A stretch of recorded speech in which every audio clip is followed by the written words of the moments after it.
பெரம்பலூர் புத்தகத் திருவிழா 10ஆம் ஆண்டாக நடைபெறுகிற எழுச்சிமிக்க புத்தகத் திருவிழாவில் உரையாற்றுகிற வாய்ப்பை எமக்கு அளித்த புத்தகத் திருவிழா குழுவினருக்கும் இதை தலைமையேற்று நடத்துகிற மாவட்ட ஆட்சித்தலைவர் அவர்களுக்கும் எனது மனமார்ந்த நன்றியை முதலில் நான் தெரிவித்துக் கொள்கின்றேன். உள்ளபடியே இந்த நிகழ்ச்சியிலே பங்கேற்பதில் நான் மட்டில்லாம் மகிழ்ச்சி அடைகின்றேன். இந்த சிறப்புமிக்க நிகழ்ச்சிக்கு தலைமையேற்றிருப்பவர் தந்தை ஹேன்ஸ் ரோவர் கல்வி நிறுவனங்களுடைய தகுதிமிக்க தலைவர் டாக்டர் கி வரதராஜன் அவர்கள். இந்த நிகழ்ச்சியின் தொடக்கமாக சிறந்ததொரு வரவேற்புரை ஆற்றியிருப்பவர் அக்கல்வி நிறுவனத்தின் தமிழ் பேராசிரியர் செந்தில் அவர்கள்.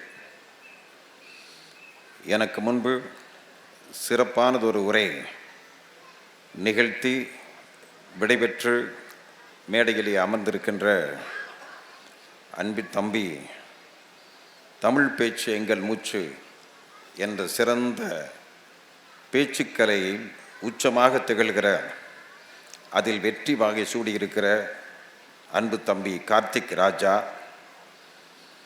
அதே போல நிறைவாக நன்றி உரையாற்றுவதற்காக இருக்கிற பெரம்பலூர் மக்கள் பண்பாட்டு மன்றத்தினுடைய தலைவர் பே சரவணன், இந்த நல்ல நிகழ்வை மிக எழுச்சிகரமாகவும் சிறப்பாகவும் இணைப்புரையும் தொகுப்புரையும் வழங்கி சிறப்பித்து கொண்டிருக்கின்ற நல்ல ஆசிரியர் இனிய நண்பர் ராசபாண்டியன், அதேபோல எனக்கு பின்னர் இந்த இடத்தில் உரையாற்ற இருக்கிற நம் அனைவரின் வணக்கத்திற்கும் பாராட்டுதலுக்கும் பெருமைக்கும் உள்ள பெருந்தகை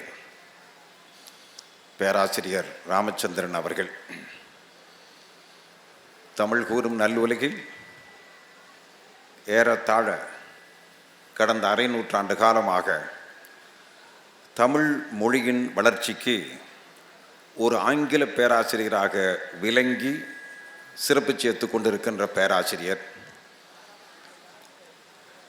ஈரோடு புத்தகத் திருவிழாவில் பல முறை பட்டிமன்றத்தின் நடுவராகவும் ஓர் அணி தலைவராகவும் தனித்தலைப்புகளில் சிறப்புரை ஆற்றக்கூடிய பெருந்தகையாகவும் இருந்து பலமுறை உரை நிகழ்த்தி இருக்கிற பெருமைக்குரிய பேராசிரியர் நமது பேராசிரியர் ராமச்சந்திரன் அவர்கள். அத்தகைய பேராசிரியர் பெருமகனாரை வணங்கி இந்த அருமையான அரங்கத்தில் அமர்ந்திருக்கின்ற சகோதர சகோதரிகள், பெரியோர்கள், பதிப்பாளர்கள், புத்தக விற்பனையாளர்கள், நண்பர்கள், ஊடகவியல் நண்பர்கள் அனைவருக்கும் வணக்கத்தையும் வாழ்த்தையும் பாராட்டையும் தெரிவித்து என் உரையை தொடங்குகின்றேன். மற்றற்ற மகிழ்வோடு மேடையிலே நிற்கின்றேன். ஏனென்றால் திரும்ப திரும்ப 10ஆம் ஆண்டு என்று சொல்லுகிற போது 9 ஆண்டுகளுக்கு முன்பு நடைபெற்ற அந்த நிகழ்வுகள் எல்லாம் எனக்கு நெஞ்சில் நிழலாடுகின்றன. நம்முடைய மரியாதைக்குரிய ஆட்சித் தலைவராக விளங்கிய டாக்டர் தரேஷ் அகமது அவர்கள்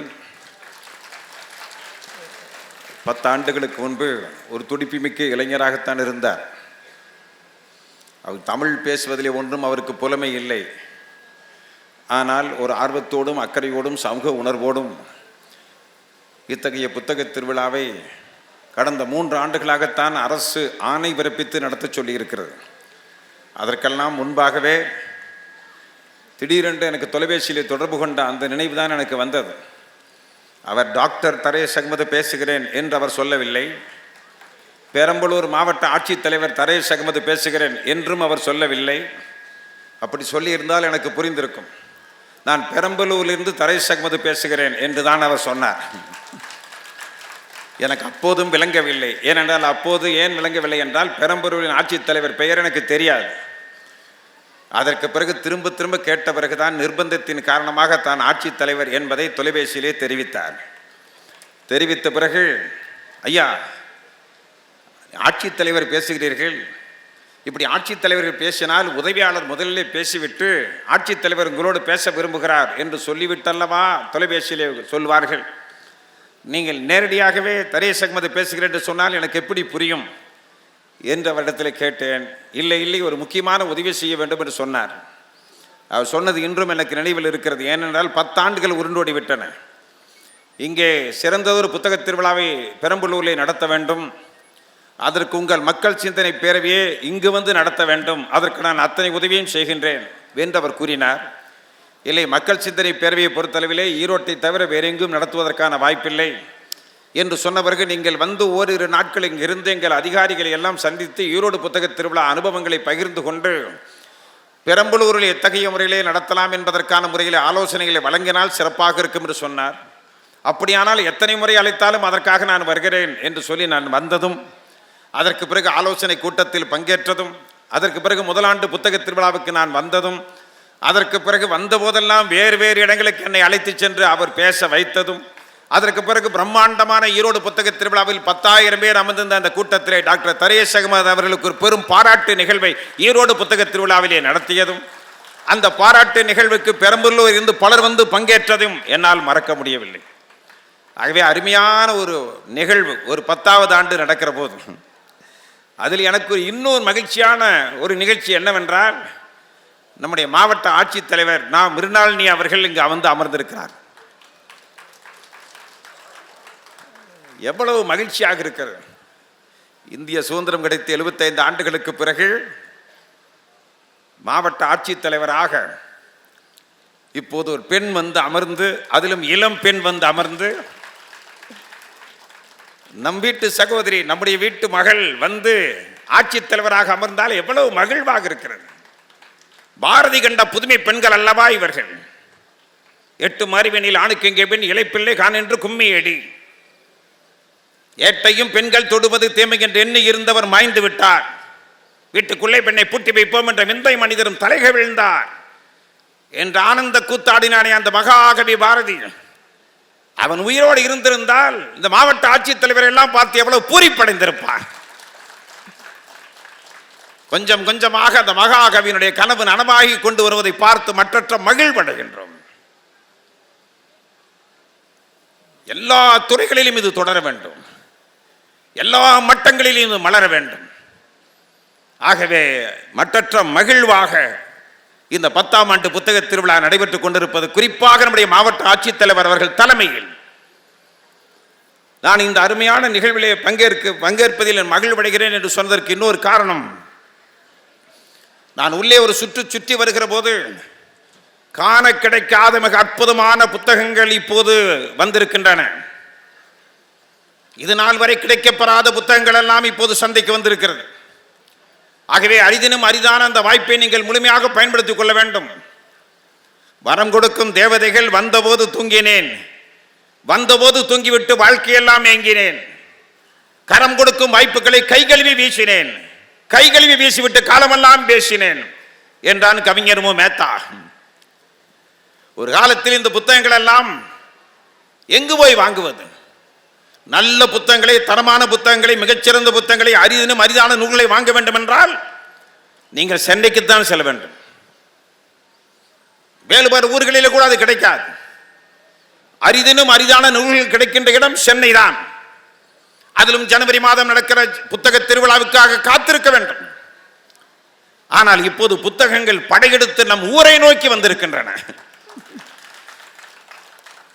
அரிதினும் அரிதான அத்தனை நூல்களும் இங்கு கிடைக்கின்றன. நீங்கள் கிடைக்கப்பெறாத, தேடினாலும் கிடைக்கப்பெறாத நூல்கள் என்ற நூல்கள் எல்லாம் கூட இந்த புத்தக திருவிழாவிலே கிடைப்பதற்கான முறையில் ஏற்பாடு செய்யப்பட்டிருப்பது கண்டு நான் மகிழ்கிறேன். சரித்திரம் தேர்ச்சிகொள் என்று எனக்கு தலைப்பு கொடுக்கப்பட்டிருக்கிறது. அந்த தலைப்பை நண்பர் சரவணன் அவர்கள் தொலைபேசியில் தொடர்பு கொண்ட போது சொன்னவன் நான் தான். தலைப்பு கொடுங்கள் அண்ணா என்றார். சரித்திரம் தேர்ச்சிகொள் என்று அவரிடத்திலே குறிப்பிட்டேன். வரலாறு, கடந்த கால இந்தியாவை படிப்போம், எதிர்கால இந்தியாவை படைப்போம். கடந்த கால இந்தியாவை படிக்காமல் எதிர்கால இந்தியாவை நாம் படைக்க முடியாது. அருமை பெரியவர்களே, சமீபத்தில் சென்ற நவம்பர் மாதம் ஒரு 10 நாட்கள் ஜப்பான் செல்லுகிற வாய்ப்பு எனக்கு கிடைத்தது. ஜப்பானிலே அறிவியல் மாநாட்டு ஒன்றை ஜப்பான் நாட்டிலே வாழக்கூடிய அறிவியலாளர்கள் இணைந்து நடத்தினார்கள். அவர்கள் யார் என்றால் தமிழ்நாட்டைச் சேர்ந்தவர்கள். 10 ஆண்டுகள் 20 ஆண்டுகள் 30 ஆண்டுகளுக்கு முன்பே ஜப்பானுக்கு சென்று விட்டார்கள். அங்கு அறிவியல் ஆராய்ச்சிகளை மேற்கொள்கிறார்கள். மிகப்பெரிய அறிவியல் அறிஞர்களாக மிளிர்கிறார்கள். நம் தமிழ் மண்ணை சேர்ந்தவர்கள் புகழ்மிக்க அறிவியலாளர்களாக திகழ்கிறார்கள். நான் சொல்வது ஒரு சுமார் 100 பேர் இருப்பார். அங்கே ஜப்பான் நாடு முழுக்க பரவி இருப்பவர்கள் அவர்கள். அத்தனை பேரும் சேர்ந்து அங்கு ஒரு அறிவியல் மாநாட்டை நடத்தினார்கள். இந்த ஈரோடு புத்தக திருவிழா ஆண்டுதோறும் தேசிய அறிவியல் தினம் பிப்ரவரி மாதம் 28ஆம் தேதி, ஆண்டுதோறும் டிசம்பர் மாதம் 11ஆம் தேதி பாரதி விழா, ஆண்டுதோறும் அரசு பள்ளி ஆசிரியர்களுக்கு பாராட்டு விழா என்று பல நிகழ்வுகளை தொடர்ந்து இடையறாமல் கடந்த 28 ஆண்டு காலமாக நடத்தி வருகிற மக்கள் சிந்தனை பேரவை. அந்த அமைப்பினுடைய கிளையை அவர்களே விருப்பப்பட்டு ஜப்பானில் தோற்றுவித்து விட்டார்கள். நான் வேறு பல நாடுகளுக்கு கூட சென்றிருக்கிறேன். ஜப்பானுக்கு அதுவரை நான் சென்றதில்லை. வேறு பல நாடுகளில் எனக்கு நிறைய தமிழ் உறவுகள் நண்பர்கள் இருக்கிறார்கள். ஆனால் ஜப்பானுக்கு நான் சொற்பொழிவாற்றுவதற்காக கூட இதுவரை சென்றதில்லை. ஆனால் நான் செல்லாத நாட்டில் எனக்கு கொஞ்சமும் அறிமுகம் இல்லாத நபர்கள் ஒன்றாக சேர்ந்து ஜப்பான் நாட்டில் மக்கள் சிந்தனை பேரவையை உருவாக்க வேண்டும் என்று அவர்கள் சொன்னார்கள். அவர்கள் உருவாக்கி 4 ஆண்டுகள் ஆகின்றன. கடந்த 3 ஆண்டுகளாக வெவ்வேறு அறிவியலாளர்களை சிந்தனையாளர்களை மக்கள் சிந்தனை பேரவையின் சார்பாக அனுப்பினோம் ஜப்பானுக்கு. ஆனால் இந்த ஆண்டு நீங்களே வர வேண்டும் என்று கேட்டார்கள். ஆகவே நானே சென்றேன். அங்கு அறிவியல் மாநாட்டிலே மக்கள் சிந்தனை பேரவை நடத்திய ஜப்பான் அறிவியல் மாநாட்டில் பங்கேற்கிற வாய்ப்பு கிடைத்தது. காலையில் இருந்த அந்த அறிவியலாளர்கள் மிக அற்புதமான விஞ்ஞானிகள். 30-35 ஆண்டு காலமாக ஜப்பான் நாட்டிலே இருந்த ஆய்வுகளை மேற்கொண்டு பல வெற்றிகளை குவித்தவர்கள் தமிழ்நாட்டை சேர்ந்தவர்கள். அவர்கள் எல்லாம் அந்த மாநாட்டிலே பேசுகிற போது ஒரு அறிவியலாளர் பேசினார். அந்த உரையை என்னால் மறக்க முடியவில்லை. அவர் மிகச்சிறந்த விஞ்ஞானி. அவர் பேசுகிற போது ஒரு இடத்திலே குறிப்பிட்டார், அதாவது ஜப்பானில் அதிகம் பேர் அறிவியலில் இதுவரை நோபல் பரிசு பெற்றிருக்கிறார். நாம் சொல்வது ஜப்பான் நாட்டை சேர்ந்தவர்கள், ஜப்பானியர்கள் அறிவியலில் நோபல் பரிசு பெற்றிருக்கிறார்கள். அதற்கு காரணங்கள் நிறைய இருக்கின்றன. ஜப்பானில் அறிவியலில் நோபல் பரிசு பெறுவதற்கான காரணங்கள் ஒரு 10 காரணங்கள் இருக்கின்றன. ஆனால் நான் நினைப்பது, அதாவது அவர் சொன்னது, நான் நினைப்பது, முதல் காரணமாக நினைப்பது, ஜப்பானில் ஆரம்ப படிப்பில் இருந்து கடைசி ஆராய்ச்சி படிப்பு வரை தாய்மொழியில் தான் கல்வி கற்றுக் கொடுக்கப்படுகிறது. தாய்மொழியில் தான் அவர்கள் சிந்திக்கிறார்கள். தாய்மொழியில் தான் அவர்கள் ஆய்வு மனப்பான்மையை வளர்த்துக் கொள்கிறார்கள். அவர்கள் ஆராய்ச்சி விஷயங்களே தாய்மொழியில் தான் பேசுகிறார்கள். அவர்கள் ஜப்பானிய மொழியில் தான் பேசுகிறார்கள். ஆனால் தாய்மொழியிலே பேசுவதால் ஒரிஜினாலிட்டி இருக்கிறது. ஒரிஜினல் திங்கர்ஸ், அதாவது கடன் வாங்கிய சிந்தனையாளர்கள் அல்ல, உண்மையான யதார்த்தமான இயல்பான சிந்தனையாளர்கள். ஆகவே அவர்கள் பெறுகிறார், நோபல் பரிசு பெற முடிகிறது என்று சொன்ன பிறகு அவர் மாநாட்டில் பேசி முடித்து கீழே வந்த பிறகு அவரோடு நான் உரையாடி கொண்டிருந்தேன். அப்போது கேட்டேன், நீங்கள் இப்போது சொன்னீர்கள், ஏற்கனவே நான் கேள்விப்பட்டதுதான், இருந்தாலும் இதற்கான உதாரணங்களை சொல்ல முடியுமா என்று கேட்டவுடன் அடுக்கடுக்கான உதாரணங்களை சொன்னால், ஒரே ஒரு சொல் கூட அவருக்கு ஆங்கிலம் தெரியாது. ஒரு விஞ்ஞானிக்கு ஒரு சொல் கூட ஆங்கிலம் தெரியாது. எஸ் நோ என்று நாம் சாதாரணமாக சொல்கிறோம் அல்லவா? இங்கு ஆங்கிலேயர்கள் 200 ஆண்டு காலம் இருந்ததால் அவர்கள் சென்ற பிறகும் கூட மிச்சம் தொச்சம் இருக்கிறது. கிராமத்து மக்கள் பஸ் என்பார்கள், பேருந்து என்று சொன்னால் கூட அவர்களுக்கு விளங்காது. ஏனென்றால் நெஞ்சத்தில் ஆழமாக பதிந்து பல்லாண்டு காலமாக. அங்கு ஆங்கிலேயன் எந்த காலத்திலும் இருந்ததில்லை. ஆங்கில சொல் அங்கு சென்றதே கிடையாது. ஆங்கிலத்தில் புலமை இல்லை என்பது மட்டுமல்ல, சாதாரணமான சொற்கள் கூட ஆங்கிலத்தில் அவருக்கு தெரியாது. ஆனால் அவர் நோபல் பரிசு பெற்றிருக்கிறாரே என்று உதாரணங்களோடு அவர் என்னிடத்தில் எடுத்து சொன்னார். சரி, பரவாயில்லை. நான் போனது நவம்பர் மாதம் 3ஆம் தேதி. அதற்கு பிறகு அங்கு இருக்கக்கூடிய 2 பல்கலைக்கழகங்கள் இருக்கின்றன, மிகச்சிறந்த பல்கலைக்கழகங்கள். ஆக்ஸ்போர்ட் பல்கலைக்கழகம், கேம்பிரிட்ஜ் பல்கலைக்கழகம் இங்கிலாந்திலே எப்படி இருக்கிறதோ, ஹார்வர்டு பல்கலைக்கழகம் எப்படி அமெரிக்காவில் இருக்கிறதோ, ஏல் பல்கலைக்கழகம் எப்படி அமெரிக்காவில் இருக்கிறதோ, அதுபோல உலக பிரசித்தி பெற்ற 2 பல்கலைக்கழகங்கள் ஜப்பானில் இருக்கின்றன. ஒன்று டோக்கியோ பல்கலைக்கழகம், இன்னொன்று கியோத்தோ பல்கலைக்கழகம். டோக்கியோவில் இருந்து ஏறத்தாழ ஒரு 2 மணி நேரம் ரயிலில் செல்ல வேண்டும். புல்லட் ட்ரெயின் 2 மணி நேரம் என்றால் நம்முடைய ரயிலில் சென்றால் ஒரு 5-6 மணி நேரம் ஆகும். 2-2.5 மணி நேரத்தில் புல்லட் ட்ரெயினில் போய் சேர்ந்து விடலாம். அடுத்த நாள் அந்த விஞ்ஞானியோடு சேர்ந்து நான் அதே ரயிலில் புல்லட் ட்ரெயினில் அந்த கியோத்தோ பல்கலைக்கழகத்தை போய் பார்க்க வேண்டும் என்பதற்காக சென்றோம். அங்கு போகிற போது ரயிலில் பேசிக்கொண்டு போகிற போது சொன்னார், இந்த ஆண்டு நோபல் பரிசு பெற்றிருக்கிற ஒரு விஞ்ஞானி எங்கள் பல்கலைக்கழகத்தில் இருக்கிறார், கியோத்தோ பல்கலைக்கழகத்தில் இருக்கிறார். இந்த நான் சொன்ன தமிழ் விஞ்ஞானியும் அந்த பல்கலைக்கழகத்தில் தான் ஆராய்ச்சி செய்து கொண்டிருக்கிறார். அவர்தான் இந்த ஆண்டு நோபல் பரிசு பெற்றிருக்கிறார். இது நவம்பர் 5ஆம் தேதி 6ஆம் தேதி தான் நம்ம சென்று கொண்டிருக்கிறோம். டிசம்பர் 10ஆம் தேதி தான் அவர் ஸ்வீடன் நாட்டுக்கு சென்று அந்த பரிசை வாங்க இருக்கிறார். இன்னும் பரிசே வாங்கவில்லை, நோபல் பரிசு அவர் கை கிடைக்கவில்லை. இந்த ஆண்டு தான் பெற்றிருக்கிறார். அவர் எங்கு இருக்கிறார் என்று நான் கேட்டேன். நான் பணியாற்றிய அதே பல்கலைக்கழகம் தான். நான் கீழ்த்தளத்தில் இருக்கிறேன், அவர் மேல் தளத்தில் இருக்கிறார். அவர் உங்களுக்கு அறிமுகம் இருக்கிறதா என்று கேட்டேன். அறிமுகமா? நல்ல அறிமுகம் இருக்கிறது. அப்படியானால் நான் 2 நாள் கியோத்தோ பல்கலைக்கழகத்திலும் அந்த கல்வி நிலையங்களையும் நான் பார்ப்பதற்காகத்தானே வந்திருக்கிறேன், அவரை சந்திக்க முடியுமா என்று கேட்டேன். எப்படியாவது ஒரு வாய்ப்பை ஏற்படுத்தி கொடுங்களேன். இந்த ஆண்டு நோபல் பரிசு பெற்ற ஒரு விஞ்ஞானியை அவர் ஆய்வு செய்து கொண்டிருக்கிற அதே பல்கலைக்கழகத்தில் இந்த சிங்கத்தின் குகையில் போய் சிங்கத்தை சந்திப்பது போல அங்கு போய் சந்திக்க முடியுமா? ஒருவேளை அவர் ஈரோடு புத்தக திருவிழாவுக்கோ பெரம்பலூர் புத்தக திருவிழாவுக்கோ சிறப்புரை ஆற்றுவதற்காக அவர் வந்தால் அப்போது சந்திப்பது என்பது வேறு. அவர் பணியாற்றுகிற இடம், அவர் வாழ்க்கையை அர்ப்பணித்த இடம், அவர் வெற்றி பெற்ற இடம், அந்த இடத்திலே அவரை சந்திக்க வேண்டும் என்று ரயிலில் போகிற போது அவரிடத்திலே சொன்னேன். கொஞ்சம் சிரமம்தான், நீங்கள் 2 நாள் தானே கியோத்தோவில் இருக்க போகிறீர்கள், உங்கள் பயண திட்டத்தை மாற்றி ஒரு 10 நாட்கள் அங்கே இருக்க முடியுமா என்று கேட்டார். அப்படி வாய்ப்பில்லை, 2 நாட்கள் தான் இருப்பேன், ஆனால் நீங்கள் எப்படியாவது வாய்ப்பை ஏற்படுத்திக் கொள்ள முயற்சியுங்கள் என்று சொன்னேன். அவரும் அப்போதே என் முன்னாலேயே தொலைபேசியிலே அவரது உதவியாளருக்கு தொடர்பு கொள்ள ஆரம்பித்தார். பிறகு ஒரு நாள் நான் தங்கிய பிறகு எப்படியோ வாய்ப்பு கிடைத்து விட்டது. இன்னும் சொல்ல வேண்டும் என்றால் அவர் ஆராய்ச்சி செய்து கொண்டிருக்கிற ஆராய்ச்சி கூடத்திலேயே சந்திப்பதற்கான வாய்ப்பை ஏற்படுத்தினார். நான் போய் அவரிடத்திலே சந்தித்தேன். நல்ல ஆஜானு பாகவான உயரம், அவருக்கு கொஞ்சம் ஆங்கிலம் தெரியும், ஜப்பான் மொழியிலே தான் படித்திருக்கிறார், ஆங்கிலம் தெரியும். எனக்கு 2 நாட்களுக்கு முன்பு டோக்கியோவில் இவர் பேசிக் கொண்டிருந்த போது சொன்னார் அல்லவா, அதுதான் ரீங்காரமிட்டுக் கொண்டே இருக்கிறது, தாய்மொழி கல்வி. தாய்மொழி கல்வியினால், தாய்மொழியில் ஆராய்ச்சி செய்தால் தான் நோபல் பரிசு அதிகமாக பெறுகிறார்கள் என்ற அந்த வரி. உடனே அவர் சந்தித்த போது இவர் அறிமுகப்படுத்தினார், இவர் இந்தியாவிலிருந்து வந்திருக்கிறார், உங்களை சந்திக்க வேண்டும் என்று ரொம்ப விரும்புகிறார், வாய்ப்பில்லை என்று அவரிடத்திலே சொல்லியும் இல்லை இல்லை என்று வலியுறுத்துகிறார்.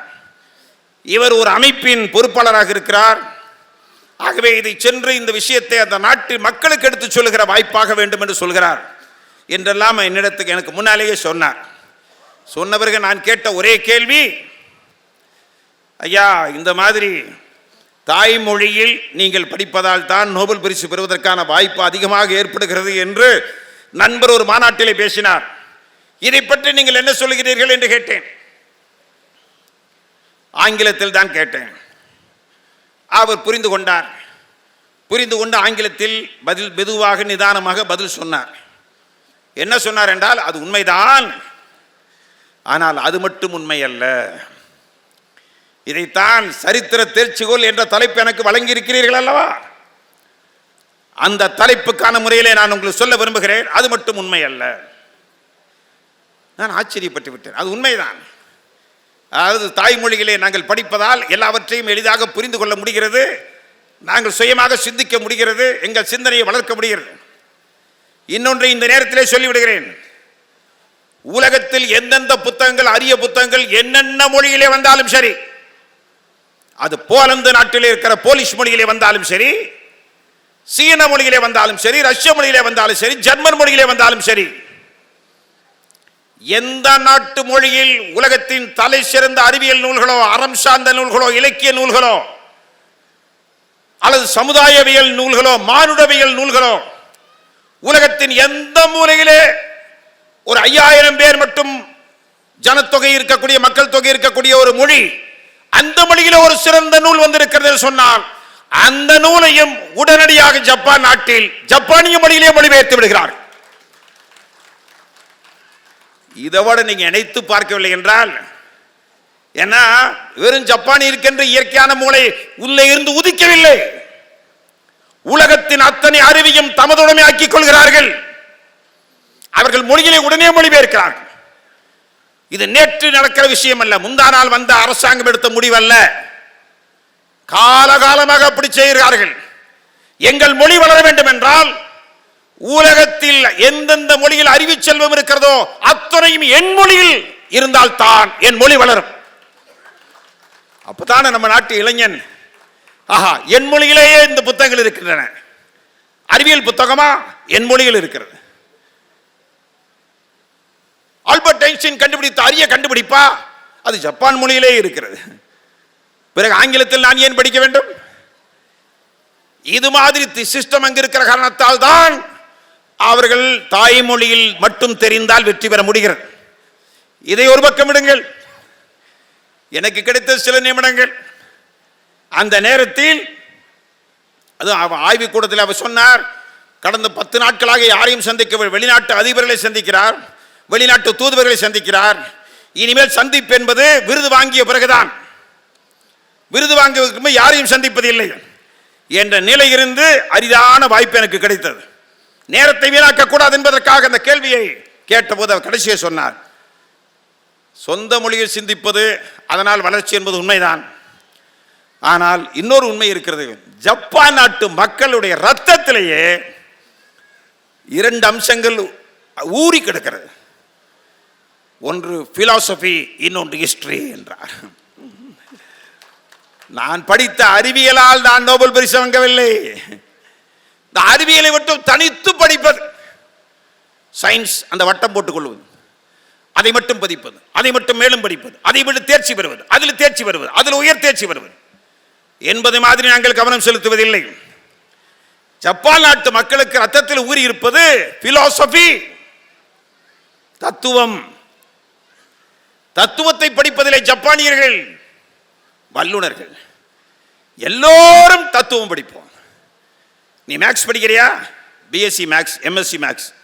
ஆனால் அவன் தத்துவம் தனியாக படிக்காமல் இருக்கவே மாட்டான்.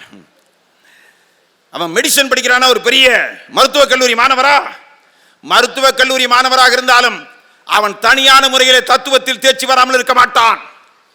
அதே போல வரலாறு, இந்த தத்துவத்தையும் வரலாறையும் நாங்கள் ஆர்வத்தோடும் ஈடுபாட்டோடும் ஜப்பானியர்கள் படிப்பதால் தான், ஆய்வு செய்வதால் தான் எங்களால் நோபல் பரிசு பெற முடிகிறது என்றார்.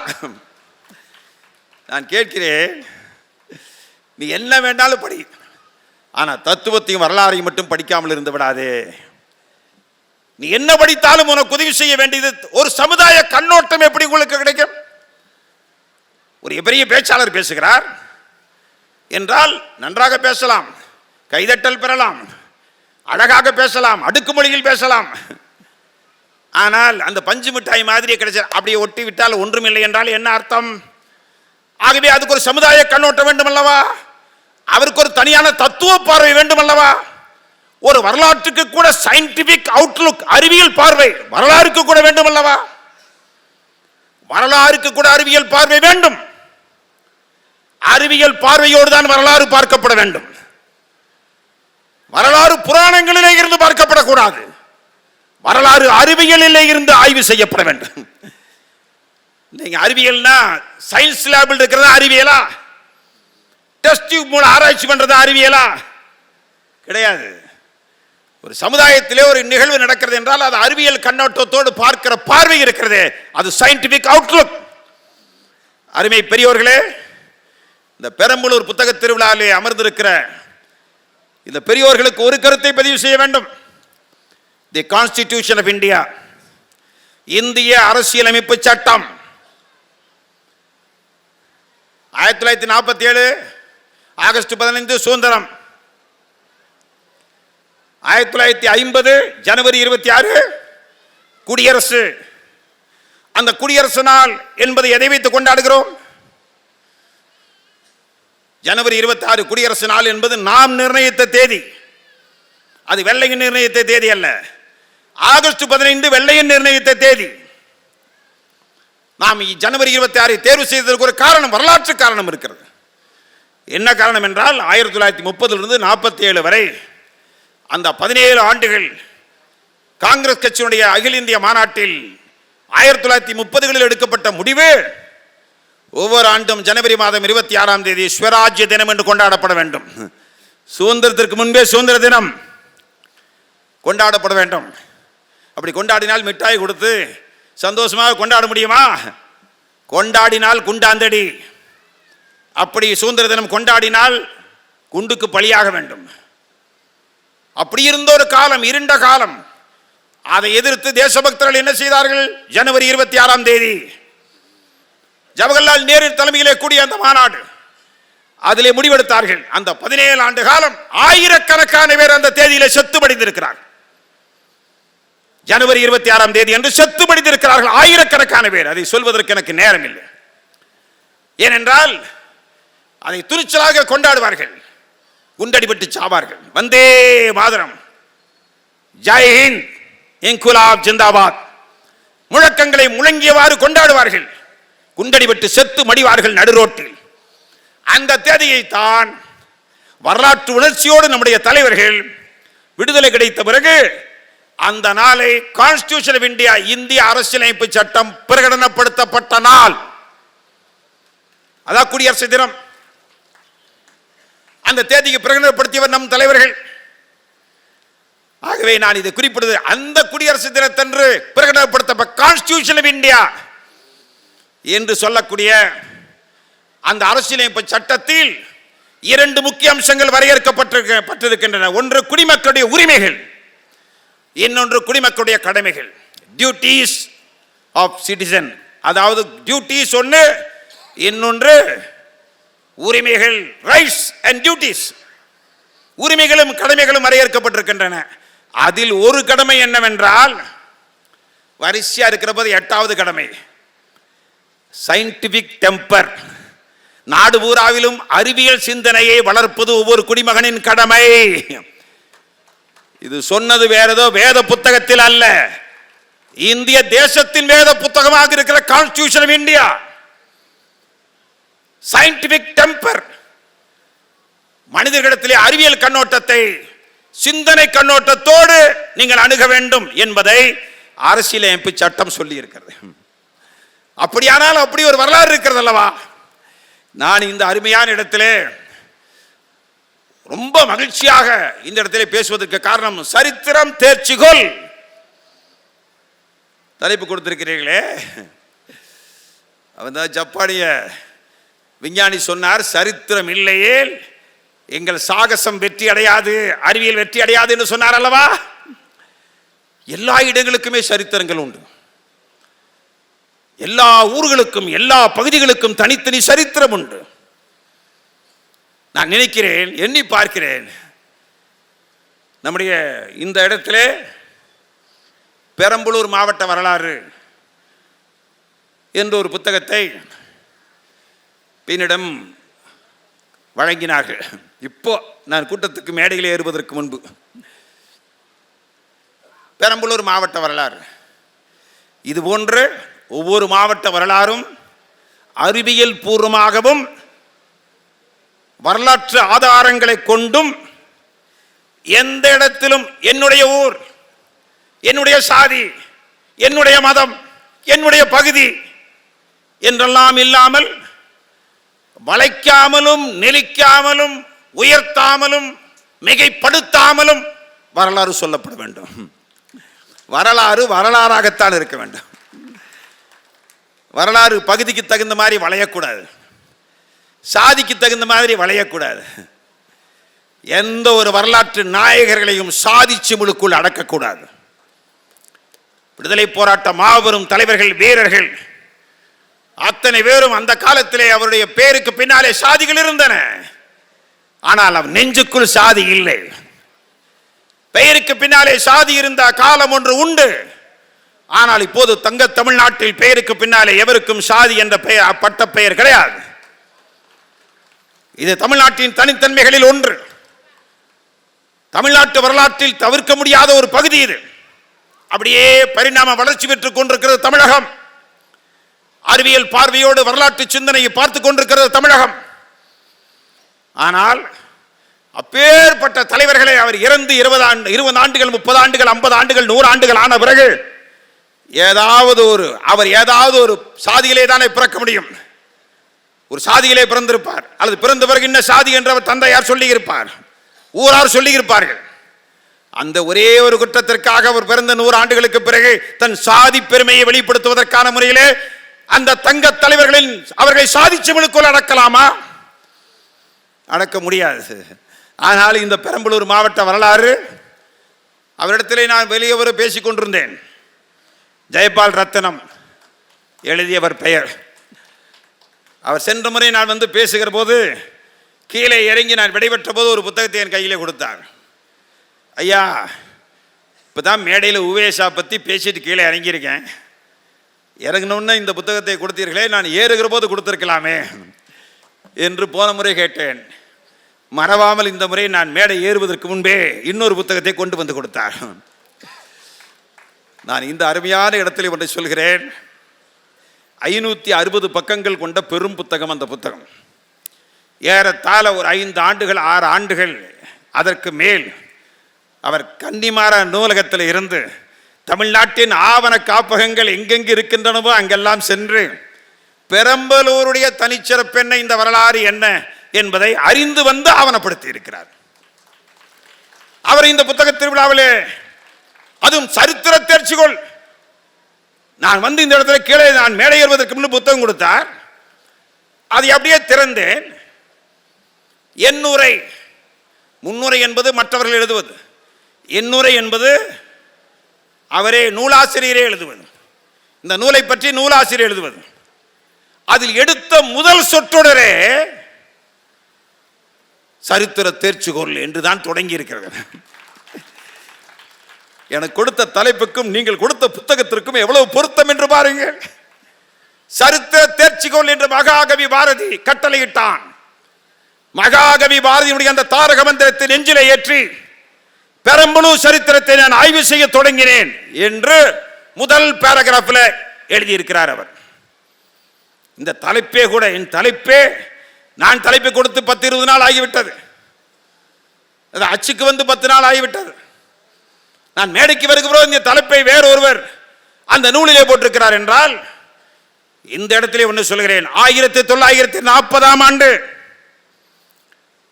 1947 சுதந்திரம், 40ஆம் ஆண்டு, இந்த பெரம்பலூர் மாவட்டத்தில் 1940ஆம் ஆண்டில் 25 ஏக்கர் நிலம் வரலாற்று ஆய்வுக்காக, அகழாய்வு செய்வதற்காக, தொல்லியல் பொருள்களை ஆய்வு செய்வதற்கான முறையிலே வெள்ளைக்காரன் இருந்த காலத்திலேயே 25 ஏக்கர் நிலம் ஒதுக்கப்பட்டு அதற்கு வேகிடப்பட்டிருக்கிறது என்ற செய்தியை நான் படித்தேன். அப்படி என்றால் ஒருவேளை பெரம்பலூர் மாவட்டத்தில் அந்த 25 ஏக்கர் நிலத்தை தோண்ட தொடங்கினால் கீழடியை விஞ்சக்கூடிய பயங்கர ஆதாரங்கள் எல்லாம் கூட கிடைக்கலாம். ஏனென்றால் நான் ஈரோட்டில் இருந்து வருகிறேன். ஈரோட்டுக்கு அருகிலே தான் கொடுமணல் இருக்கிறது. 30 ஆண்டு காலத்திற்கு முன்பு மாடு ஆடு மேய்ந்து கொண்டிருந்த இடம் தான் அது. ஆனால் கொடுமணல் ஆராய்ச்சி 30 ஆண்டு காலமாக நடந்து கொண்டு, இந்த கீழடி ஆராய்ச்சி இதற்கெல்லாம் முன்பு 30-35 ஆண்டு காலமாக அகழ்வாராய்ச்சி நடந்து நடந்து நடந்து மண்ணுக்கு அடியில் 2000 ஆண்டுகளுக்கு முன்பே இரும்பை தயாரிக்கிற ஒரு தொழிற்சாலை இருக்கிறது என்பதை கண்டுபிடித்தார்கள். இரும்பு தயாரிக்கிற தொழிற்சாலை. அது மட்டுமல்ல, இரும்புக்கு பிறகு எஃகு, அதை உருக்க வேண்டும். அதுக்கு பெரிய தொழில்நுட்பம் தேவை. அந்த தொழில்நுட்பத்தில் சங்க காலத்தின் இருப்பையும் சங்க காலத்தின் சிறப்பையும் கொடுமணல் அகழ்வாராய்ச்சி நிரூபித்திருக்கிறது. சங்க காலத்திலேயே 2000 ஆண்டுகளுக்கு முன்பு ரோமானியர்கள் இந்த பகுதியிலே வணிகம் தொடர்பாக வந்திருக்கிறார்கள். இந்தியாவிலேயே அதிகமான ரோமாபுரி நாணயங்கள் கிடைத்த இடம் கொடுமணல் அகழ்வாராய்ச்சியில் தான் கிடைத்திருக்கு. இந்தியாவிலேயே ரோமானிய நாணயங்கள். நான் இது குறிப்பிடுவதற்கு காரணம், நீங்க நாளைக்கு கொஞ்சம் கொஞ்சமா கீழடி வரிசையா பார்த்திருப்பீங்க.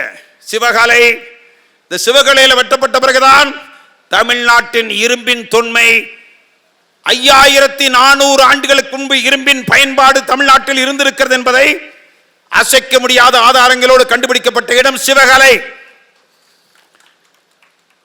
அது போன்ற அதற்கு போட்டியாக அதையும் விஞ்சக்கூடிய அகழ்வாராய்ச்சியிலே நாளை தொல்பொருட்கள் உங்களுக்கு கிடைக்கலாம். அது மட்டுமல்ல, அதில் பல சிறப்புகள் இருக்கின்றன. அந்த புத்தகங்களிலே எழுதப்பட்ட புத்தகங்களை இப்போதான் நான் வாங்கி செல்கிறேன். ஆனால் சென்ற ஆண்டு நான் மேடையிலே இருந்து கீழே வருகிற போது எனக்கு ஒரு நூல் கொடுத்தாரே, தமிழ் தாத்தா உவேசாவும் பெரம்பலூரும் என்ற நூல் சென்ற ஆண்டு கொடுத்தது. இந்த ஆண்டும் ஒரு முறை இந்த இலவச இணைப்பு என்று சொல்லுவார்கள், அதுபோல இந்த ஆண்டு வைத்துக்கொள் என்று கொடுத்திருக்கிறார். நான் இதை மனப்பாடமே செய்து விட்டேன். அப்போ இங்கிருந்து சென்ற முறை வந்தபோது திரும்பி, ஏனென்றால் விடுதலை போராட்ட வரலாற்றையும் தமிழ் மண்ணின் வரலாற்றையும் நடுநிலைமையிலே இருந்து எந்த சார்பும் இல்லாமல் அதை கொண்டு வர வேண்டும், வெளிக்கொண்டு வர வேண்டும் என்பதிலே நான் சின்னஞ்சிறு வயதிலிருந்து ஈடுபடுபவன். விடுதலை போராட்டத்தில் தமிழர்கள் பங்கு என்ற மகத்தான வரலாற்று உண்மைகளை எல்லாம் சரியாக 26 ஆண்டுகளுக்கு முன்பு சென்னையிலே விடுதலை வேள்வியில் தமிழகம் என்று சொல்லக்கூடிய 2 பாகங்கள் அடி 1200 பக்கங்கள் அடங்கிய அந்த நூலை ராணி ஜான்சி ரெஜிமெண்ட் என்று சொல்லக்கூடிய இந்திய தேசிய ராணுவத்தினுடைய பெண் படை தளபதியாக இருந்த கேப்டன் லக்ஷ்மி அவர்கள் கரங்களால் வெளியிட்டோம். இன்னும் வரலாற்று செய்திகளை தேடி தேடி கண்டுபிடித்துக் கொண்டிருக்கிறோம், புதிய புதிய செய்திகள். ஆகவே நான் கேட்கிறேன், நாம் அத்தனை பேரும் பெருமைப்பட வேண்டிய மகத்தான ஆளுமை, வரலாற்று ஆளுமை உவேசா இல்லையா? உவேசா மட்டும் இல்லாமல் இருந்திருந்தால் இப்போது புறநானூறு நம் கையிலே புரண்டு கொண்டிருக்குமா? சீவக சிந்தாமணி கிடைத்திருக்குமா? நான் கேட்கிறேன். உவேசாவை பற்றி பலரும் பலவாறு பாராட்டுவார்கள். ஏன்னா நீங்க என்ன நினைக்கிறோம் என்றால், சுருக்கமாக நினைக்கிறோம், இந்த விடுதலை என்னுடைய ஐஏஎஸ், நம்முடைய மரியாதைக்குரிய இறையன்பா ஐஏஎஸ் அவர்கள், அவர் உண்மையிலேயே ஈரோடு புத்தக திருவிழாவில் இதுவரைக்கும் 7 முறை உரையாற்றிய ஆளுமை இறையன்பா ஐஏஎஸ் அவர்கள். மக்கள் சிந்தனை பேரை பற்றி நுட்பமாக அறிந்தவர் அவர். மக்கள் சிந்தனை பேரவை 25ஆம் ஆண்டு வெள்ளி விழா நடைபெற்ற போது அவர்தான் சிறப்புரையாற்றினார். சமீபத்தில் அவர் என்னை பார்க்கிற போதெல்லாம் ஒன்றை சொல்வார். இப்பல்ல, 10 ஆண்டுகளாக என்னை பார்க்கிற போதெல்லாம் சொல்வார். என்ன சொல்வார் என்றால், இந்த விடுதலை வேள்வியில் தமிழகம் என்ற நூல் இருக்கிறது அல்லவா, அந்த நூல் தயாரிக்கப்பட்ட வரலாற்றை ஒரு சிறு நூலாக எழுதுங்கள் என்று சொல்வார். ஏனென்றால் இது ஏதோ கட்டுரை வாங்கி தொகுத்த புத்தகம் என்று காலம் நினைத்துவிடக் கூடாது. அது மாதிரி உவேசா அவர்கள் ஏதோ ஓலைச்சுவடியிலிருந்து அப்படி எடுத்துட்டு வந்து ஒரு புத்தகமா மாற்றிவிட்டார் என்று ஒரு வரியிலே சொல்லிவிட முடியாது. அவர் செய்த தியாகம், நல்ல வேளை என் சரித்திரம் என்று சொல்லக்கூடிய ஏறத்தாழ 1000 பக்கங்கள் கொண்ட ஒரு அருமையான ஆவணத்தை தமிழ் கூறும் நல்லுலகத்திற்கு கொடையாக கொடுத்து விட்டு சென்றார் உவேசா. என் சரித்திரம் ஏங்க, நான் நினைக்கிறேன், என் சரித்திரம் மட்டும் இல்லாமல் இருந்திருந்தால் அந்த புத்தகம் ஒரு 1000 பக்கம் புத்தகம் இல்லாமல், என்ன அவர் சரித்திரமா அது? பெரம்பலூரின் சரித்திரமும் அதில் அடங்கி இருக்கிறது, தமிழ் கூறும் நல்லுலகின் சரித்திரம் அதில் அடங்கி இருக்கிறது. அது மட்டுமல்ல, மாப்போசியினுடைய எனது போராட்டம் என்று 1000 பக்கம் கொண்ட அந்த நூல் மட்டும் இல்லாமல் இருந்திருந்தால்,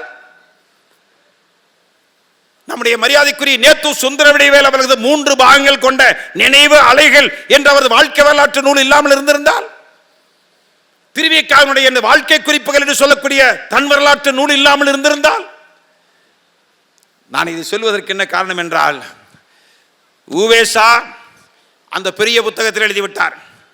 எங்களை போன்றதை நாங்கள் எல்லாம் பைபிள் மாதிரி நான் சொன்ன இந்த புத்தகங்களை சிறுவையிலிருந்து வாசிப்பவர்கள் தான்.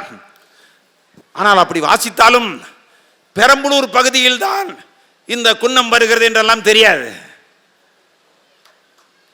பெரம்பலூர் மாவட்டம் என்ற ஒரு மாவட்டம் அப்போது பிரிக்கப்படவில்லை. உவேசா எழுதிய போது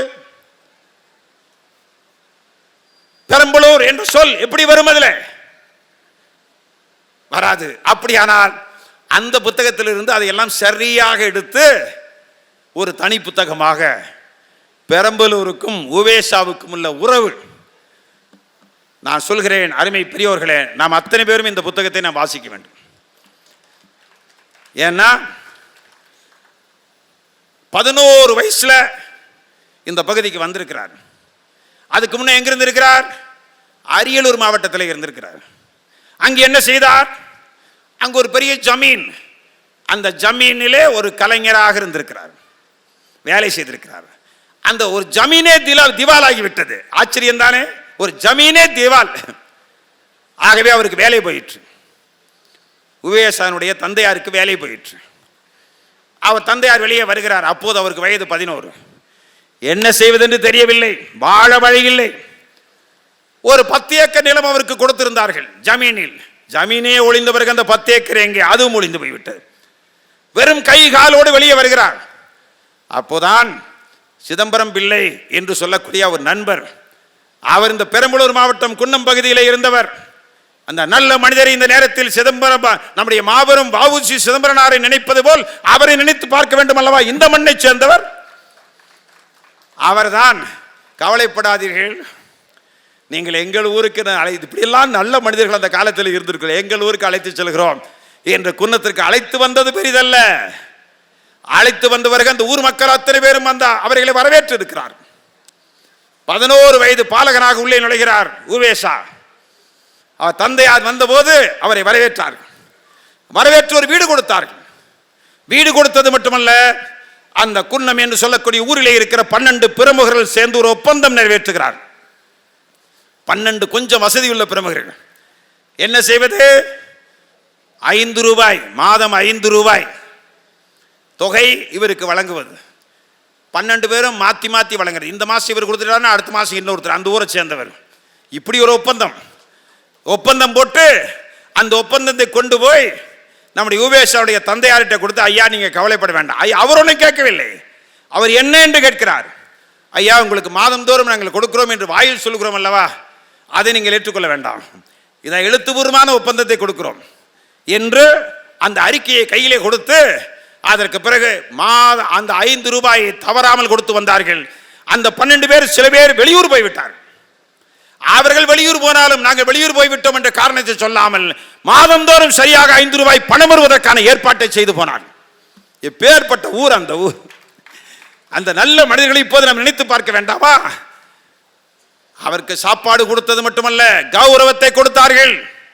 அங்கேயே கம்பராமாயண சொற்பொழிவை நிகழ்த்த சொன்னார்கள். அவர் உவேசாவுடைய தந்தையார் 2 மாத காலம் நிகழ்த்தினார். 70 ரூபாய் கொடுத்தார்கள். 70 ரூபாய்னா அன்னைக்கு 20 ஏக்கர் பூமி வாங்கலாம். 70 ரூபாய் அந்த குன்னம் ஊரிலே இருக்கிற அத்தனை பேரும் சேர்ந்து 2 மாத காலம் ராமாயண சொற்பொழிவை கேட்டு முடித்து விட்டு 70 ரூபாய் உவேசாவுடைய தந்தையார் கொடுத்தார். அந்த சிதம்பரம் பிள்ளை என்று சொல்லக்கூடிய அவர்தான் நிறைய புத்தகங்களை வைத்திருந்தார். புத்தக திருவிழாவின் போது அவர் எண்ணி பார்க்க வேண்டும் அல்லவா, அந்த புத்தகங்களை எல்லாம் 11 வயது பாலகனுக்கு சொல்லிக் கொடுத்தார். மறந்து விடாதீர்கள், முதலிலே தமிழ் கற்றுக்கொண்டது அரியலூரில் தான் முதலே தமிழ் கற்றுக்கொள்ள தொடங்கினார். அதற்கு பிறகு அந்த அறிவை விசாலப்படுத்திய இடம் பெரம்பலூர் மாவட்டம், அன்ன குன்னம் என்று சொல்லக்கூடிய பகுதி. 5 ஆண்டு காலம் இந்த பகுதியில் இருந்திருக்கிறார். செங்குணம் என்று சொல்லக்கூடிய இன்னொரு பகுதியிலே விருத்தார்ஜல ரெட்டியார் என்று சொல்லக்கூடிய இன்னொரு மனிதர், இப்படி வரிசையாக மனிதர்களை சொல்லலாம். இப்படி இந்த பகுதி 5 ஆண்டு காலம், 11 வயதிலே இருந்து 16 ஆண்டு வயது வரை மிக அருமையான காலகட்டத்திலே மீனாட்சி சுந்தர முதலியார் பிள்ளை இருக்கிறாரே, அவரிடத்தில் போய் அந்த மடத்திலே சேருகிற வரை இந்த ஊர் தான் உவேசாவுக்கே தமிழ் கற்றுக் கொடுத்த ஊர். அந்த ஊரில் 10ஆம் ஆண்டு புத்தக திருவிழா நடப்பதும், அந்த ஊரில் மாவட்ட ஆட்சித்தலைவராக ஒருவர் எழுச்சியோடு அமர்ந்திருப்பதும், அந்த ஊரில் இருந்து வந்திருக்கிற பெருமக்கள் அத்தனை பேரும், அந்த ஒரு ஊரா? இந்த புத்தகத்திலே 12 ஊர்கள் பெயர்கள் இருக்கின்றன. காலம் கருதி நான் அந்த பெயர்கள் அத்தனையும் சொல்ல முடியவில்லை. விருத்தாச்சல ரெட்டியார் என்ன செய்தார்? எப்படியாவது ஒரு தந்தையார் என்ன நினைத்தார்? தெலுங்கு கற்றுக் கொடுக்க வேண்டும், இசை கற்றுக் கொடுக்க வேண்டும் என்று உவேசாவுக்கு நினைத்தார். எனக்கு தெலுங்கில் ஆர்வம் இல்லை, இங்கிலீஷ் படிக்கணும், நீ பெரிய உத்தியோகத்துக்கு வரணும் என்று சொந்தக்காரர்கள் சொன்னார்கள். எனக்கு ஆங்கிலம் தேவையில்லை. கடைசி வரைக்கும் அவர் ஆங்கிலம் படிக்கவே இல்லை. உவேசாவுக்கு ஆங்கிலம் அவ்வளவா தெரியாது. அவர் தமிழ் புலவரே தவிர ஆங்கிலத்திலே விற்பனர் கிடையாது. அத்தகைய ஒரு மா மனிதர் உலவிய இந்த பகுதி, அவர் சிறு வயதிலேயே அவரை இனம் கண்டு கண்டுபிடித்து அவருக்கு சொல்லிக் கொடுத்து மற்றற்ற மகிழ்வடைந்த இந்த பகுதியிலே நான் இந்த புத்தக திருவிழாவிலே வந்து பேசுவதற்கான இந்த வாய்ப்பு, அதிலும் இந்த மண்ணின் மைந்தர்களை பற்றி. இன்னொன்று, புத்தக திருவிழாவிலே புதிய புத்தகம் வந்தால் அந்த புத்தகத்தை கொண்டாட வேண்டும் அல்லவா? அப்படி நல்ல புத்தகம் இரண்டை இந்த மண்ணை பற்றியான புத்தகம் எழுதியிருக்கிற ஜெயபால் ரத்னம் அவர்களையும் பாராட்டி, அவர்களுக்கு உறுதுணையாக இருக்கிற அத்தனை பேரையும் நெஞ்சார பாராட்டி, எதிர்காலத்தில் நாம் தமிழை வளர்ப்பது மட்டுமல்ல, அறிவியலை வளர்க்க வேண்டும், வரலாற்றை வளர்க்க வேண்டும், வரலாற்று உணர்வை வளர்க்க வேண்டும், சிந்தனையை வளர்க்க வேண்டும். நாம் அத்தனை பேரிடத்திலே ஒற்றுமை நிலவ வேண்டும். சாதி மதம், சாதி சண்டை போச்சோ, உங்கள் சமய சண்டை போச்சோ, நீதி சொல்ல வந்தாய் கண்மு நிற்கொனாது போடா என்றான் பாரதி. சாதி சண்டை வேண்டாம், மதச்சண்டை வேண்டாம், மனித நேயம் பரப்புவோம். முதலில் நாம் படிக்க வேண்டிய பாடம் மனித நேயம். சாதிகளும் சமயங்களும் பிரித்திருந்தாலும் அந்த பிரிவினை ஒரு பக்கம் கிடக்கட்டும். நாம் அத்தனை பேரும் பெரம்பலூர் பகுதியிலே ஒற்றுமையாக இருப்போம், ஒன்றாக இருப்போம், அறிவை வளர்ப்போம், அறிவை விரிவு செய், அகண்டமாக்கு என்று பாரதிதாசு சொன்னானே, அந்த பெரும் பணியில் நாம் அத்தனை பேரும் ஈடுபட வேண்டும் என்று சொல்லி, பேராசிரியர் அதிக நேரம் பேச வேண்டும். எனக்கும் தெரியாமல் நான் இந்த மண்ணின் மைந்தரை பற்றி 4 வரை சொல்லிவிட வேண்டுமே என்று துடியாய் துடித்து நான் பேசியிருக்கிறேன். பேராசிரியர் அவர்களை முதல்லேயே தொடக்கத்திலேயே மேடையில் வந்து உட்கார்ந்த உடனேயே அவரிடத்தில் ஒரு விஷயத்தில் பொறுத்து கொள்ள வேண்டும், அருள் கூர்ந்து என்று அவரிடத்தில் கேட்டேன். ஏனென்றால் நாங்களெல்லாம் பெரிதும் மதிக்கிற போற்றுகிற பேராசிரியர் பெருந்தகைவர். என்னவென்றால், ஐயா, ஒவ்வொரு முறையும் நான் பெரம்பலூர் வருகிற போது 3 பேர் பேசுவார்கள், 4 பேர் பேசுவார்கள். சில சமயத்தில் எனக்கு முன்னாலே பேசியவர் 1.5 மணி நேரம் கூட பேசியிருக்கிறார். நீங்கள் அவரை தடை செய்யாதீர்கள், பேசட்டும், நான் வேண்டுமானால் சுருக்கிக் கொள்கிறேன் என்று சொல்லியிருக்கிறேன். இறுதி வரை நன்றி நவலில் முடிக்குவதற்கு முன்பு நான் சென்றதில்லை. ஆனால் இந்த முறை பேராசிரியர் பேச்சை கேட்கிற வாய்ப்பு எனக்கு இல்லாமல் போகிறது. ஏனென்றால் வேறொரு அவசர நிர்பந்தம் காரணமாக உடனடியாக என் பயணத்தை மேற்கொள்ள வேண்டியது இருக்கிறது. பொறுத்தருள்க பேராசிரியர் அவர்களே என்று அவரிடத்திலே சொல்லிவிட்டேன். அவர் அனுமதி அளித்து விட்டார். இருந்தாலும் நான் இடையிலே போவதை பார்த்து நீங்கள் யாரும் தவறாக நினைத்துவிடக் கூடாது என்பதால் உங்களுக்கும் அவரோடு சேர்ந்து சொல்லிவிட்டு உங்களிடமிருந்து விடைபெறுகின்றேன். மாவட்ட ஆட்சித்தலைவர் அவர்களுக்கு எனது தனித்த பாராட்டுகளை, வாழ்த்தை மனநிறைவோடு நான் தெரிவித்துக் கொள்கிறேன். நன்றி, வணக்கம்.